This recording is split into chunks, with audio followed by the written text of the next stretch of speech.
अस्सलाम वालेकुम व्यूवर्स, ये ड्रेस देखिएगा, बहुत ही खूबसूरत ड्रेस है, कुंदन वर्क में है और बहुत ही खूबसूरत लग रहा है। बहुत ही मुनासिब रेट पर है, इंतहाई खूबसूरत है। बहुत ही नफीस लेस का टच आया हुआ है।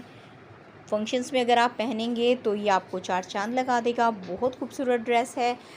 इसके बैक के गले पे बहुत ज़बरदस्त स्टाइल बनाया गया है। बहुत ही खूबसूरत ड्रेस है, बहुत प्यारा लग रहा है।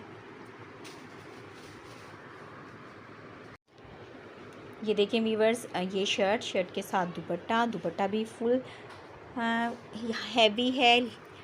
ये लेस का जो टच है इंतहाई खूबसूरत लग रहा है। दुपट्टे के चारों तरफ है, इसने दुपट्टे को और खूबसूरत बना दिया है। बहुत ही मुनासिब रेट पर है, बहुत ही ज़बरदस्त, बहुत ही स्टाइलिश और बहुत नीट वर्क है।